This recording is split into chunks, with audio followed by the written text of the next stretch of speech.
नमस्कार दोस्तों, कैसे हैं आप सब।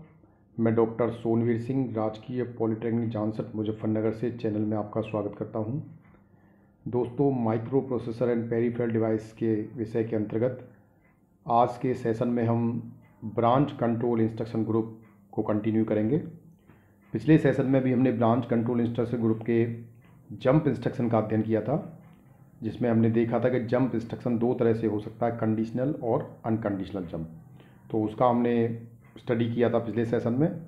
आज इस चैप्टर 4 के अंतर्गत हम ब्रांच कंट्रोल इंस्ट्रक्शन ग्रुप के सेशन 2 में आगे नेक्स्ट जो इंस्ट्रक्शन है उनका अध्ययन करेंगे। तो उसमें सबसे पहला जो अगला इंस्ट्रक्शन हमारा आता है, that is called call instruction. जैसे जंप इंस्ट्रक्शन था, उसी तरह से जंप इंस्ट्रक्शन के माध्यम से हम किसी एक लोकेशन से दूसरी लोकेशन पर जंप करते थे।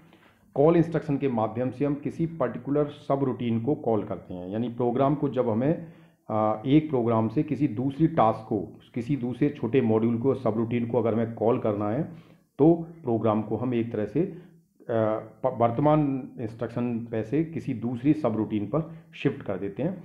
तो ये कॉल इंस्ट्रक्शन जो है, इट इज़ अनकंडीशनल कॉल। ये अनकंडीशनल कॉल होता है अगर जिसका जो सिंटैक्स है कॉल, उसके आगे देते हैं हम एड्रेस।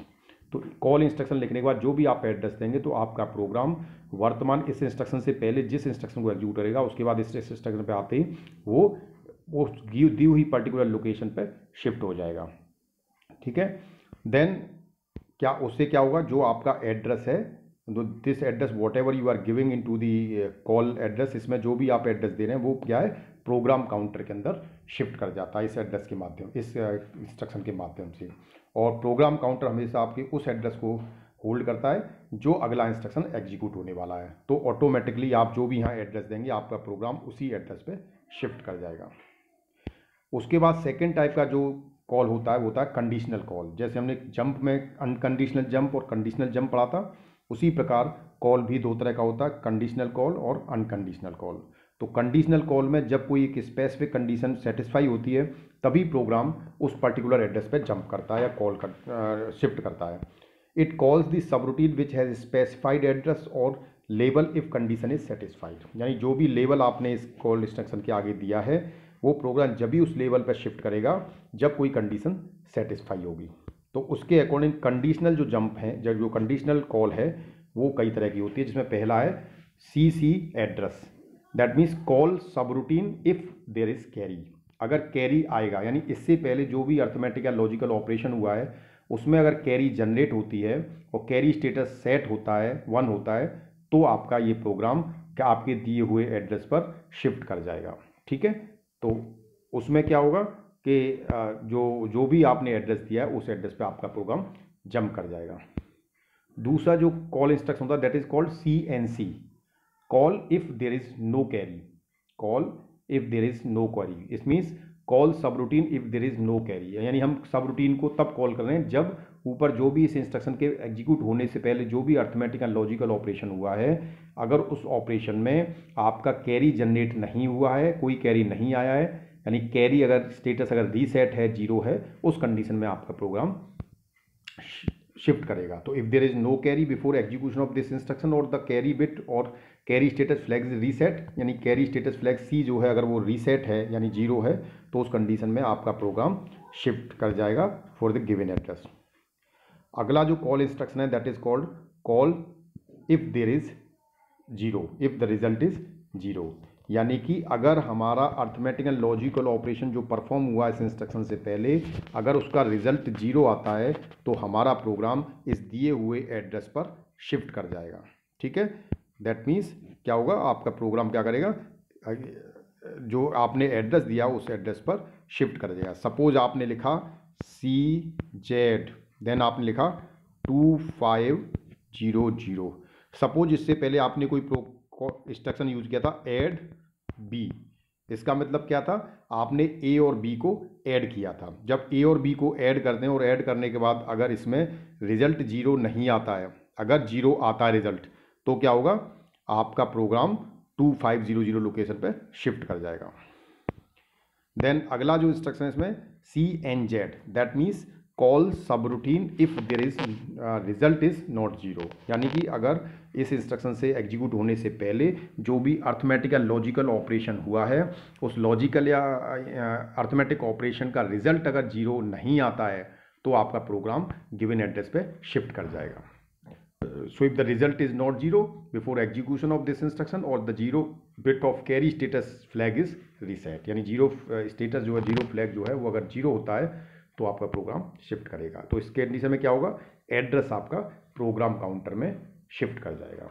ठीक है, देन अगला जो इंस्ट्रक्शन है इसका कॉल का, that is call if the result is positive. अगर रिजल्ट पॉजिटिव आता है तो प्रोग्राम कॉल करेगा। तो हम लिखेंगे सीपी और उसके बाद लिख दोगे आप एड्रेस।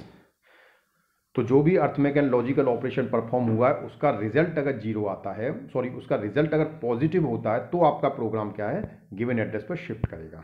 इसी तरह से call if the result is negative या माइनस, अगर आपका रिजल्ट नेगेटिव होता है या माइनस होता है तो आपका प्रोग्राम शिफ्ट करेगा। ठीक है, तो इस कंडीशन में जो आपका स्टेटस फ्लैग है, जो साइन फ्लैग है वो 1 होगा। माइनस के केस में साइन फ्लैग सेट हो जाएगा, और साइन फ्लैग सेट होगा तो इसका मतलब ये है कि आपका रिजल्ट नेगेटिव है। नेक्स्ट जो इंस्ट्रक्शन है that is CPE address, call subroutine if result has even parity. अगर रिजल्ट इवन पैरिटी में, यानी कि जो भी अर्थमेटिक एंड लॉजिकल ऑपरेशन हुआ है उसके बाद जो भी रिजल्ट आया है अगर उसमें नंबर ऑफ वंस की संख्या इवन है तो वो इवन पैरिटी कहलाएगा। तो अगर सब रूटीन, जब ही आपका प्रोग्राम सब रूटीन को कॉल करेगा जब इसका रिजल्ट जो है इवन पैरिटी होगा। Is clear? तो पी बिट जो है फ्लैग रजिस्टर की पी बिट जो है उस समय सेट होगी।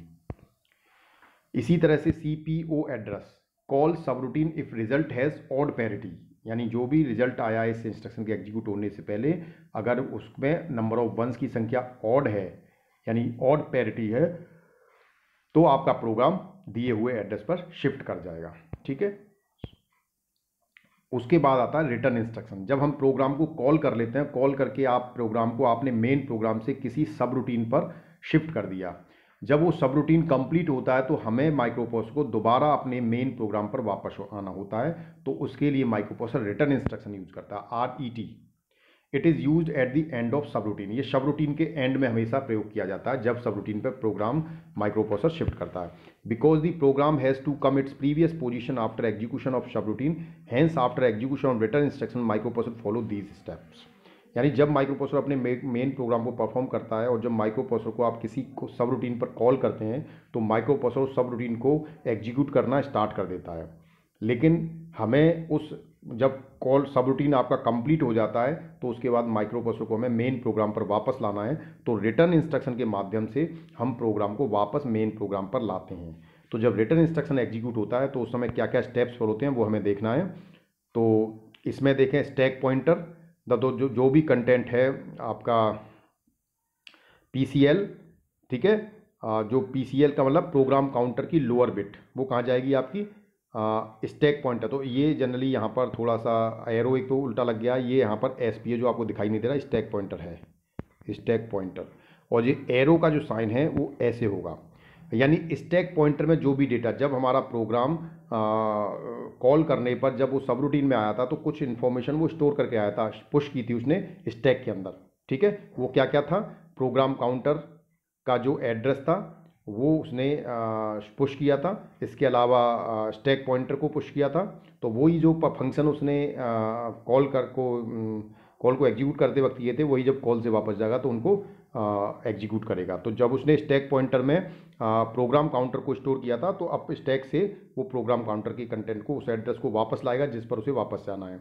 तो यहाँ पर stack pointer move to the program counter lower bit. ठीक है, SP1 स्टैक पॉइंटर की अगली बिट से जो डेटा होगा वो PCS में चला जाएगा। ठीक है, यानी जो भी डेटा यानी जो हमने पुश किया था अब उसे हम पॉप कर रहे हैं, और देन जो भी SP2 है प्लस लोकेशन पे वो जो कंटेंट होगा वो स्टैक पॉइंटर में चला जाएगा। ठीक है, इस तरह से हमारा जो रिटर्न इंस्ट्रक्शन है वो एग्जीक्यूट होता है, यानी एक तरह से वो एड्रेस जो उसने स्टोर किया था स्टैक पॉइंटर में, इसलिए कि जब वो वापस आए तो उसे वो एड्रेस पता लग जाए कहाँ से उसको पुराना वाला प्रोग्राम एग्जीक्यूट करना है, तो दोबारा से उस एड्रेस को वो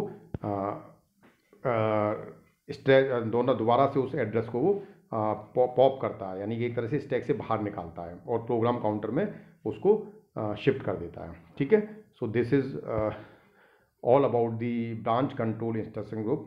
thank you, thanks for watching the video. दोस्तों, अगर आपने अभी तक चैनल को सब्सक्राइब नहीं किया तो कृपया चैनल को सब्सक्राइब कर लीजिए और नीचे बने बेल आइकन्स को क्लिक कर लीजिए, जिससे आपको लेटेस्ट अपडेट्स और नोटिफिकेशंस प्राप्त होते रहें। धन्यवाद।